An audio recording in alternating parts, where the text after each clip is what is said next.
오늘 여러분과 함께 말씀 나눌 제목은 제사장 위임식입니다. 지난 시간 우리가 예배를 드리는 성소, 하나님께 제사 올려드리는 성소를 준비하는 그 모든 가르침, 출애굽기에 나타난 가르침을 함께 나누어 보았습니다. 하나님께서 이스라엘 백성들을 택한 백성으로 세워주십니다. 언약을 맺고 그리고 율법을 주십니다. 그리고 곧바로 하시는 말씀이 이제 택한 백성으로서, 나의 백성으로서 예배드리는 그 성소, 이렇게 성소를 만들고 이렇게 예배드리라 가르침을 주십니다. 맨 처음 하나님께서 주시는 말씀은 성소의 그 모든 것을 위해서 기쁜 마음으로 예물 드리라 라는 예물에 대한 가르침을 주십니다. 그리고 구체적으로 제단은 어떻게 꾸미고, 본당은 어떻게 하고, 강대상은 어떻게 하고, 그리고 촛대, 불은 어떻게 하고, 아주 구체적인 말씀을 주십니다. 그러면서 계속 반복하시는 말씀이, 계속 여러 번 반복하시는 말씀이 너에게 보인 양식대로 할지니라. 편한 대로, 사람 마음대로 하지 말고 이대로 할지라. 그래서 너에게 보인 모양대로 할지라, 양식대로 할지라, 이 말씀이 각 단계마다 계속 반복됩니다. 그것이 지난 시간 저와 여러분이 함께 나눈 말씀입니다. 이제 성소에 대한 가르침이 끝났습니다. 이렇게 성소를 지어라, 이렇게 만들어라, 너에게 보인 양식대로 할지어다. 그래서 예배 드리는 장소, 성소에 대한 모든 가르침이 끝났습니다. 자, 그러면 성소가 다 완성되었다고 한번 생각을 해보지요.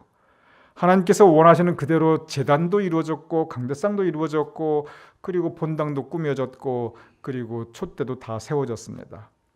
이제 한 가지 마지막 남은 것이 있습니다. 그것은 뭐냐면, 예배 드리는 장소도 완성이 되었고 예배 드리는 백성도 있으니 이제 마지막 남은 것은 뭐냐면 예배 인도할 제사장입니다. 그래서 오늘 여러분과 함께 말씀 나눌 그 제목이 바로 제사장 위임식인데, 이제 제사장은 이렇게 세우고, 제사장은 이러한 옷을 입고, 그리고 제사장은 이렇게 예배드려라, 그 제사장에 대한 아주 세밀한 가르침을 또한 주시고 계십니다. 그리고 이 역시 성소를 만들 때 하나님께서 이렇게 내가 너에게 보인 양식대로 할지어다 말씀하셨듯이, 제사장은 이런 사람을 세우고, 제사장은 이렇게 입고, 제사장은 이렇게 행동하며, 그리고 제사장은 이렇게 예배 인도하라, 그 세밀한 규정을 주십니다. 성소를 만드는 것도 그렇고, 그리고 제사장에 대한 규정도 그렇고 굉장히 규정들이 엄격합니다. 쭉 읽어보면 상당히 귀찮을 수 있는 규정들입니다. 쭉 읽어보면 어떤 건 힘에 버거울 수 있는 그러한 규정들입니다. 그러나 하나님께서 그렇게 말씀하신 이유는 그것이 바로 거룩한 백성이면 거룩하게 살고, 거룩한 성소면 거룩함을 지키고, 그리고 제사장은 거룩한 사람이니 제사장은 그 거룩함을 지켜라. 바로 하나님께서 원하시는 성별, 그 거룩함에 대한 가르침. 그래서 구체적으로 이렇게 하고 저렇게 하고, 우리가 인간적으로 생각할 때는 귀찮을 수 있지만 그러나 엄격한 규정을 하나님께서 계속 주시고 계십니다. 그래서 이제 제사장을 세웁니다. 제사장을 세우는 장면을 제가 읽어보겠습니다. 출애굽기 29장 9절의 말씀입니다. 이렇게 기록되어 있습니다. 아론과 그의 아들들에게 띠를 띄우며 관을 씌워 그들에게 제사장의 직분을 맡겨 영원한 규례가 되게 하라. 너는 이같이 아론과 그의 아들들에게 위임하여 거룩하게 할지니라. 아론과 그의 아들들을 성별하십니다. 그래서 아론의 자손에서 계속 이제 제사장이 나오게 되는데, 아론 모세의 형이지요. 아론이나 모세나 한 형제이고 그들은 다 레위 족속입니다. 그래서 제사장은 이 구약 성경에 계속 레위 지파 그 가운데서 나오게 됩니다. 이 레위 지파 아론과 그의 아들들에게 하나님께서 제사장 직분을 맡기십니다. 그리고 위임하라, 위임식을 가지게 됩니다. 아주 구체적인 취임 예배를 드리게 됩니다. 그런데 저 위임식, 저 취임식을 무려 7일간이나 합니다. 거의 왕이 취임하는 거에 못지않은 그러한 취임식을 성대하게 지키게 합니다. 그러면서 그 이유는 위임하여, 그 다음 말씀, 거룩하게 할지니라. 성소, 성직, 그리고 성별, 모든 것이 앞에 있는 성자가 거룩할 성자, 성인 성자인데 성소에서 거룩한 예배를 인도하는 제사장이니 거룩하게 할지니라. 그래서 저렇게 성대한 위임식을 7일간 하게 합니다. 성경에 제사장에 대한 가르침이 참 상세하게 나와 있습니다. 여러분이 제사장에 대한 가르침을 읽을 때 대부분 여러분의 마음은 뭐냐면, 이 제사장이 이런 거구나. 제사장이 이렇게 따로 있구나. 그리고 나는 그냥 그 제사장 인도하는 그 예배를 드리는 사람이구나. 거룩한 것은 제사장. 나는 그저 예배드리는 사람. 그리고 그 당시 구약에서는 내 죄를 제사장에게 가져가면, 그러면 제사장이 제사를 통해서 내 죄를 사해 준다는 가르침이 계속 나타나고 있습니다. 그래서 내 죄를 제사장에서 가져가고, 그리고 제사장은 내 죄를 제사를 통해서 사해 주고, 그것이 일반 이스라엘 백성들의, 그리고 어쩌면 지금도 많은 분들이 가지고 계신 이 제사장에 대한 인식입니다. 그런데 제사장에 대한 새로운 가르침, 제사장에 대한 아주 새로운 가르침이 예수님의 복음 이후에 우리 신앙의 역사에 들어오게 됩니다. 베드로전서 2장 5절 이렇게 기록되어 있습니다. 너희도 예수 그리스도로 말미암아 하나님이 기쁘게 받으실 신령한 제사를 드릴 거룩한 제사장이 될지니라. 우리 같이 읽어보겠습니다. 여러분 모두를 위한 말씀입니다. 여기에서 너희는 저와 여러분 하나님의 백성 모두입니다. 같이 읽어보죠. 시작. 너희도 예수 그리스도로 말미암아 하나님이 기쁘게 받으실 신령한 제사를 드릴 거룩한 제사장이 될지니라. 구약과 신약에 많은 변화가 있습니다. 구약은 율법 중심입니다. 신약은 복음 중심입니다. 복음이 무엇입니까? 가장 근본적인 복음은 예수님 그 자신입니다. 그래서 예수님의 가르침, 예수님의 삶, 예수님께서 우리에게 허락하신 그 은혜와 영상의 소망, 바로 그것이 복음입니다. 그런데 오늘 이 말씀은 예수 그리스도로 말미암아, 지금부터는 제사장이, 누가 제사장이 되냐면 성소에서 거룩한 옷을 입고 거룩한 예배를 집전하는 그 사제만은 제사장이 아니고, 예수 그리스도로 말미암아 너희 모두도 제사장이 되는데, 어떤 제사장? 거룩한 제사장이 될지니라. 여기에 보면 제사장에 대한 그 직분은 전혀 변하지 않았어요. 거룩한 사람, 거룩한 제사를 인도하는 사람. 이것은 구약이나 신약이나 똑같습니다. 뭐가 달라집니까? 구약에서는 제사장 따로 나 따로입니다. 그런데 복음 이후에는 내가 제사장이 되는 겁니다. 너희도, 여러분과 저 우리 모두로, 누구로 말미암아? 예수 그리스도로 말미암아 복음 이후에 이제는 우리가 제사장이 되는데, 그런데 하나님이 기쁘게 받으실 신령한 제사를 드릴 우리의 삶의 자리에서, 복음 이후에, 예수님 이후에 성소는 우리가 있는 예배드리는 이 본당, 이 성전만을 의미하지 않습니다. 그때는 성소 따로 내 삶의 자리 따로였습니다. 성소 따로 세상 따로. 그것이 구약 율법 시대의 이 성소와 성전과 그리고 제사장에 대한 가르침이었습니다. 복음 이후에는 성소가, 여러분의 삶의 자리가 성소가 됩니다. 여러분의 삶의 자리에서 하나님께 신령한 제사로 올려드리는 것이 여러분의 일상의 삶입니다. 그럼 여러분의 삶의 자리에서 여러분의 제사를 누가 인도합니까? 여러분이 인도합니다. 왜냐하면 여러분의 삶 자체가 하나님께 올려드리는 영적 제사이기 때문에 그렇습니다. 사도 바울이 그 말을 계속 반복합니다.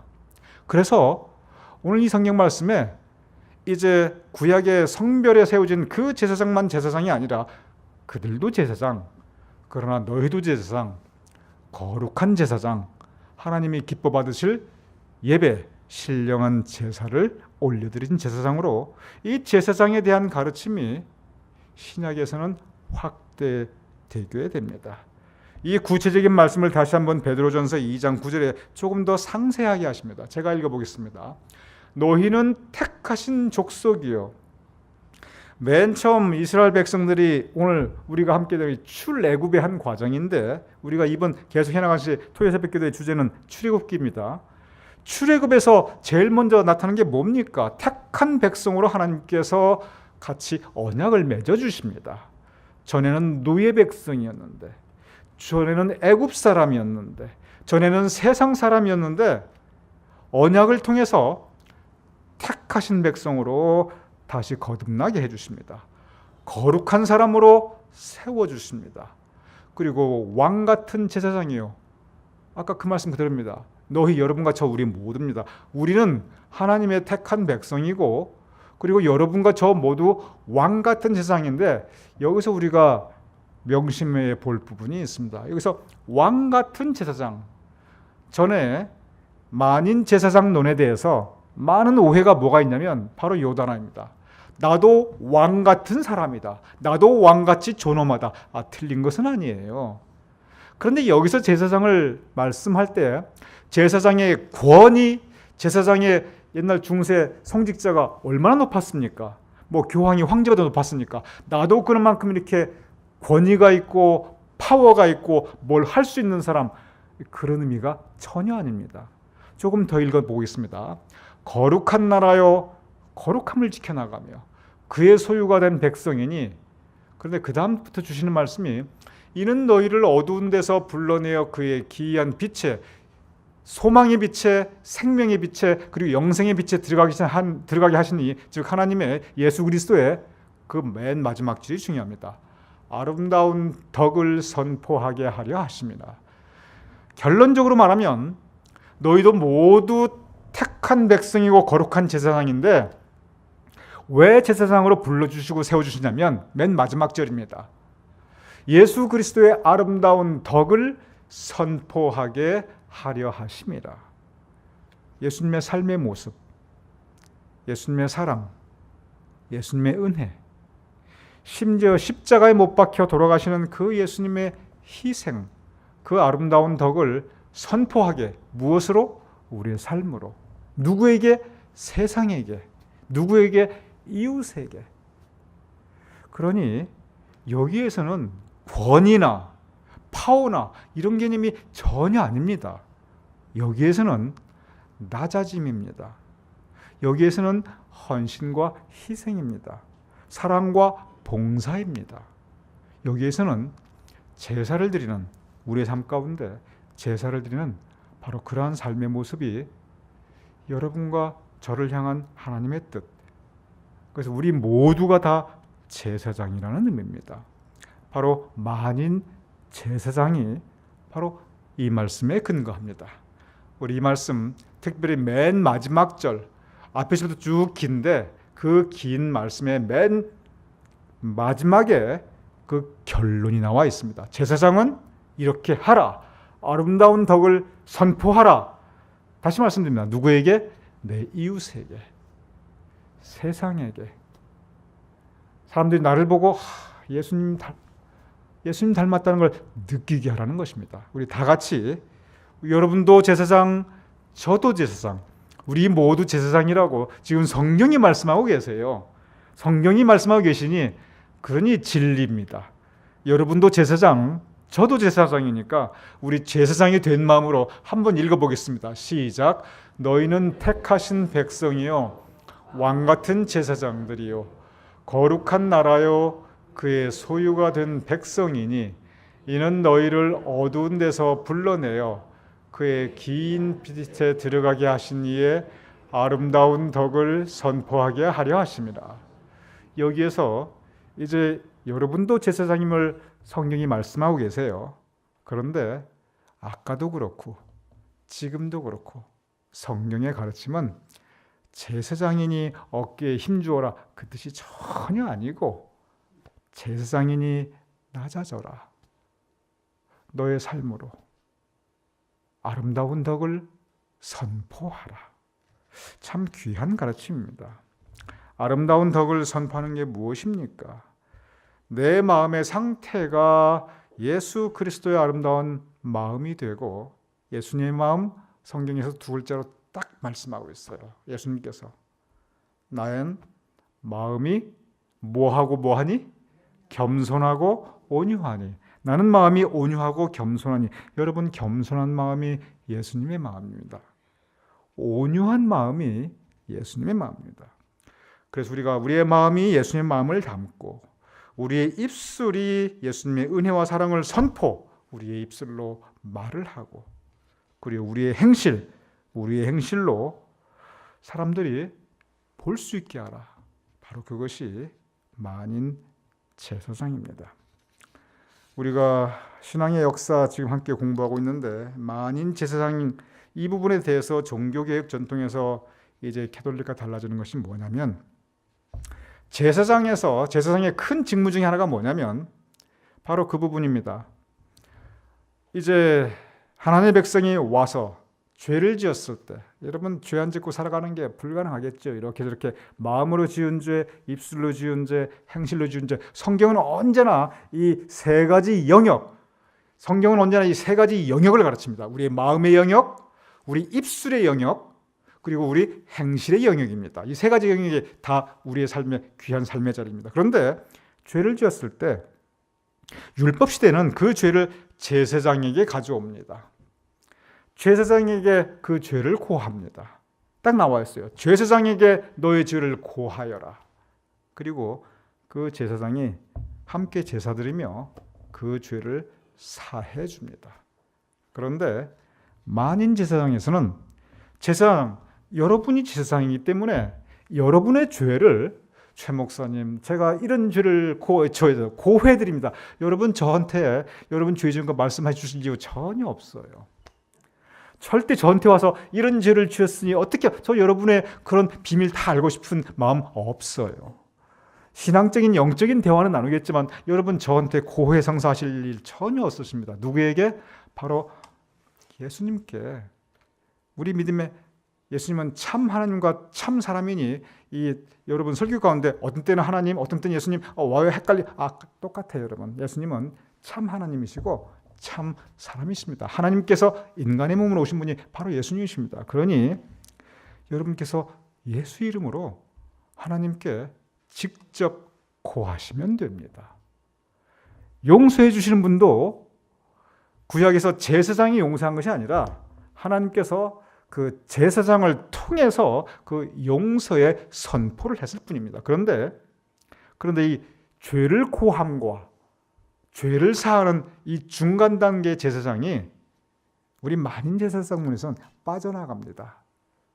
그래서 여러분께서 기도 가운데 하나님께 직접 죄를 고하시고 회개하시고 그리고 용서함도 직접 받으시게 되는 것입니다. 또 한 가지가 있습니다. 만인 제사장이기 때문에, 여러분도 제사장, 저도 제사장이기 때문에 바로 이 부분입니다. 다시 한번 띄워주시겠어요? 아까 베드로전서 2장 9절, 바로 이 부분입니다. 너희는 택한 족속이요 그리고 거룩한 나라. 여러분도 제사장이니 이제는 예배 인도하는 사제만 거룩한 게 아니라 여러분도 거룩하셔야 됩니다. 그리고 여러분도 그 아름다운 덕, 예수 그리스도의 그 아름다운 덕을, 그 구원을 함께 선포해야 합니다. 여러분의 마음으로, 여러분의 입술로, 그리고 여러분의 삶의 자리에서 여러분의 행실로. 여러분의 삶의 자리가 성소이고 그곳에서의 삶이 바로 제사이기에, 그래서 여러분이 제사장인 것입니다. 그래서 만인 제사장론에서는 첫 번째, 여러분 죄를 이제부터는 사제가 아니라 직접 하나님께 가져가시고 용서도 하나님께 직접 받으시고, 두 번째, 나도 제사장이니 내 이웃에 그리고 내 세상에 제사장으로서의 역할을 해야겠다. 제사장으로의 역할, 거룩한 사람으로 바로 예수 그리스도의 아름다운 덕을 선포하는 것. 여기에 바로 여기에 만인 제사장론의 큰 강조가 있습니다. 그래서 절대로 만인 제사장론이 이 제사장저 이 성제 철폐하자 그게 아니고 제사장의 그 책임과 제사장의 의미가